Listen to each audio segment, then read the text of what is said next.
ইলিশের ভাপা। আমরা নিয়ে নিয়েছি 100 গ্রাম ওজনের এক একটা পিস, 3 পিস ইলিশ ভাপা। আমরা 3 জন আছি, তাই প্রথমে ইলিশ মাছকে নুন হলুদ দিয়ে ভালো করে ম্যারিনেট করে আমরা রেখেছি 7 মিনিট, 5-7 মিনিটের মতো। তারপর ভাপার একটা পেস্ট তৈরি করেছি আমরা। এখানে যা যা মশলা দিয়েছি আমি আপনাদেরকে জানাতে চাই। সাদা সর্ষে, কালো সর্ষে, কাজু বাদাম, 5-6টা লঙ্কা, চেরা লঙ্কা, একটু কাঁচা তেল, একটু হলুদ, অল্প নুন আর আপনার একটু সর্ষের তেল, এটা দিয়ে আমি ভিজিয়ে রেখেছি। এটাও ভিজছে প্রায় আপনার 15 মিনিট 20 মিনিট মতো। 15-20 মিনিট পর আমি সর্ষে ভেজে জলটা ফেলে দিয়েছি। তারপর আবার আমি তেল, সর্ষে, বাদাম, লঙ্কা, নুন, হলুদ এসব দিয়ে আমি এখন এটাকে পেস্ট করে নিচ্ছি।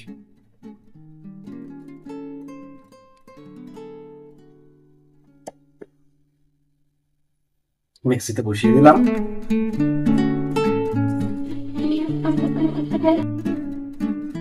আরেকবার ঘুরিয়ে নিয়েছি, এবার খুলে চেক করব।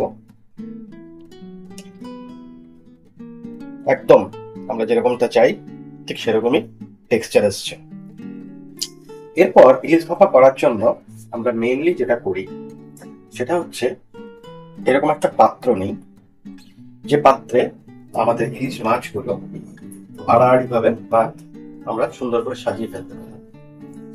তো প্রথমে যেটা করব, আমরা অল্প পরিমাণ টক দই এই যে বাটি তার সাথে মেশাবো। আমরা নিয়ে নিচ্ছি অল্প টক দই। এবার এটাকে ভালো করে প্রথমে ফেটিয়ে নেব। আপনাদেরকে বলে রাখি, না ফেটানো টক দই আপনারা ব্যবহার করবেন না, কারণ পরে দইটা কেটে যেতে পারে। তাই প্রথমে চেষ্টা করবেন দইটাকে ফেটিয়ে নেব।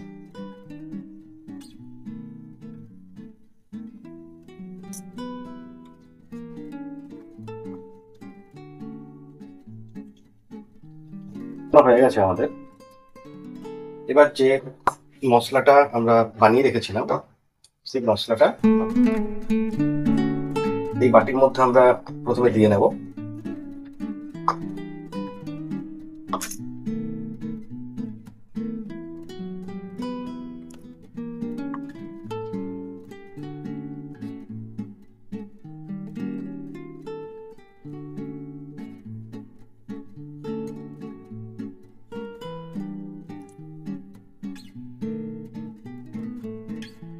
অল্প পরিমাণ নুন। আমরা ব্যাটারটার সাথে দইটা মিশিয়ে নেওয়ার আগে তাতে অল্প পরিমাণ নুন আবার অ্যাড করব, স্বাদ অনুসারে আমাদের স্বাদ মতো। এটা কিন্তু আপনারা দেখে নিয়ে করবেন যাতে বেশি কম না হয়ে যায়। এবার ভালো করে এটাকে মেশাবো, কিন্তু তার আগে একটু সর্ষের তেল এতে একটা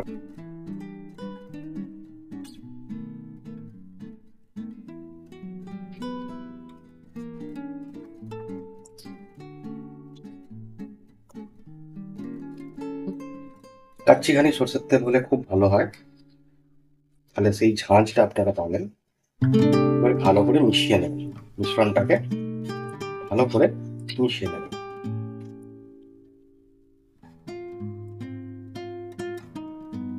দেখবেন ঠিক এরকম একটা কনসিস্টেন্সি আসবে।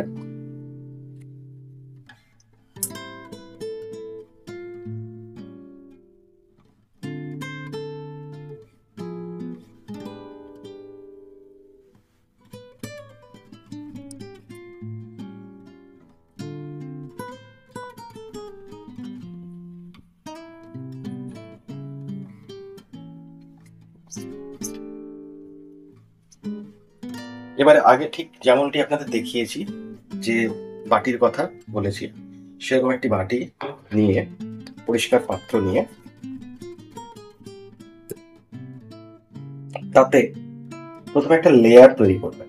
এই মিশ্রণে লেয়ারটা তৈরি করার জন্য কিছুটা পরিমাণ ব্যাটার আপনারা এখানে ছড়িয়ে দেবেন। আর হাত দেওয়ার দরকার নেই। আপনারা এই ব্যাটারটাকে সিম্পলি এই বাটিটাকে নাড়াচাড়া করতে করতে করলেই দেখবেন তলার অংশে এটা ছড়িয়ে যাবে। দেখুন কি সুন্দরভাবে ব্যাটারটা পুরো তলার অংশটা কভার করে দিচ্ছে, যেমনটি আপনারা দেখতে পাচ্ছেন।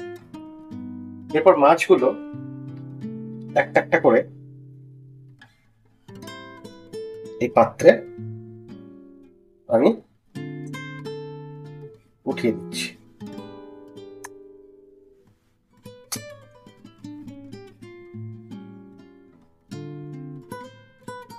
এবার বাকি যে ব্যাটারটা রয়েছে সেই ব্যাটারটাকে খুব সুন্দরভাবে দিয়ে মাছগুলোকে আমরা কভার করে ফেলি।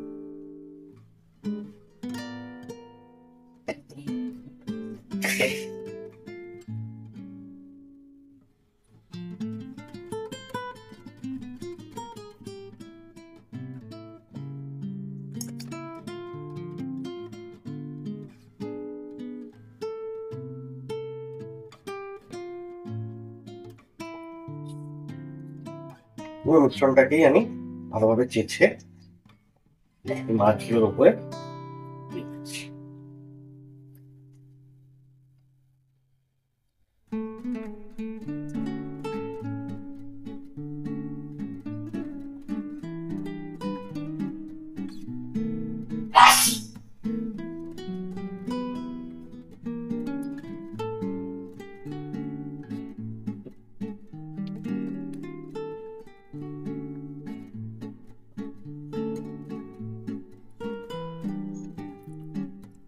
এরপর বেশ কয়েকটা কাঁচা লঙ্কা আমি নিয়ে নিচ্ছি।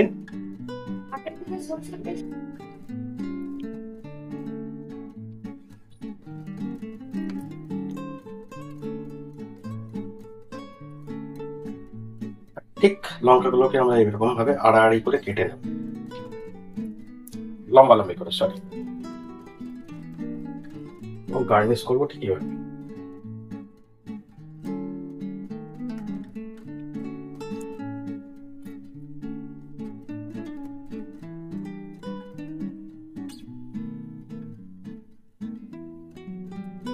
আমাদের গার্নিশিং কমপ্লিট করে ফেলেছি, যেমনটি আপনারা দেখতে পাচ্ছেন।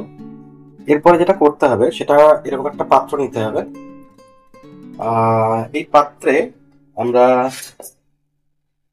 আধ পাত্র জল প্রথমে ভরে নেব।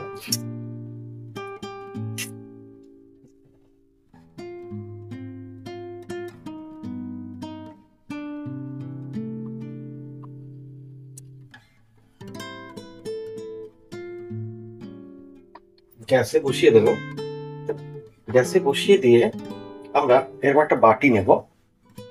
এই বাটিটিকেও আমরা এই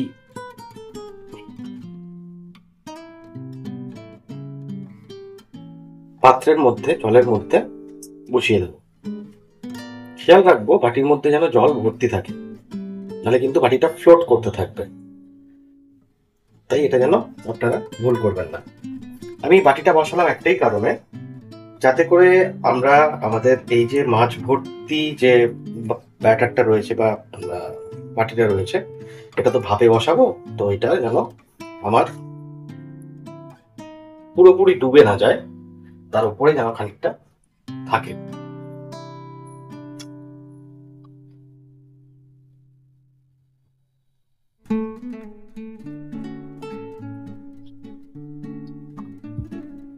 বাটির ঢাকনা আমরা বন্ধ করে দিচ্ছি এবং খুব শক্ত করে চেপে আমরা বাটিটাকে লাগিয়ে নিচ্ছি।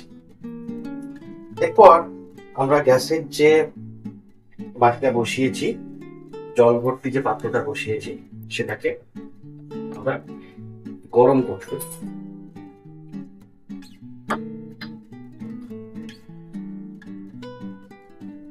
একটু হাই ফ্লেমে গরম করতে দেব।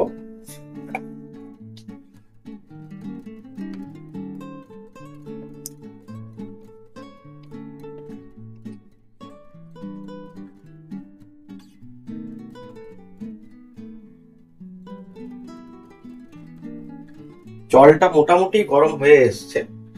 আমি এখন এই যে মাছ এবং ব্যাটার ভর্তি বাটিটাকে আমি খুব সাবধানে এইভাবে বসিয়ে দিলাম এটার উপর, এই পাত্রটার উপর। খেয়াল রাখবেন যেন পাত্রের তলাতে জল স্পর্শ করে। পাত্রের তলাতে যদি আপনার জল স্পর্শ না করে, আপনি আরেকটু জল এখানে দিতে পারেন।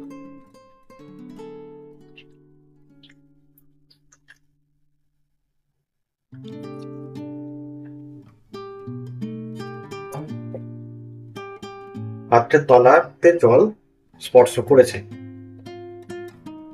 এরপর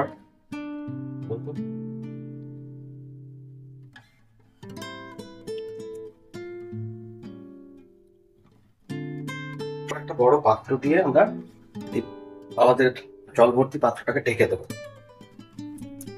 খেয়াল রাখবো আঁচটা যেন এখন মিডিয়াম টু লোতে থাকে,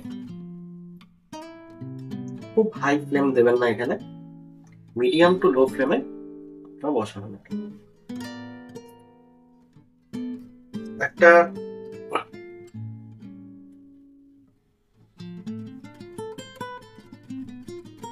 করে দিয়ে দেবেন।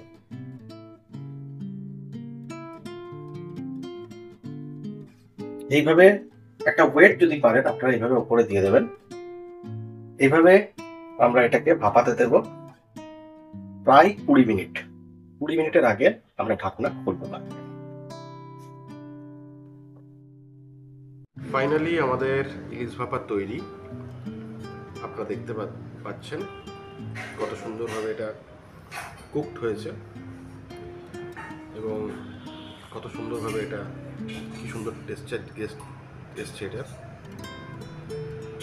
তো আপনারা এইভাবে বানিয়ে খাবেন। ইলিশ খুবই সুস্বাদু এবং স্বাস্থ্যকর একটা মাছ। এতে প্রচুর পরিমাণে আমরা প্রোটিন, ভিটামিনস, মিনারেলস, এই সমস্ত স্বাস্থ্যকর উপাদানগুলো পেয়ে থাকি। তো থ্যাংক ইউ ভিডিওটা দেখার জন্য।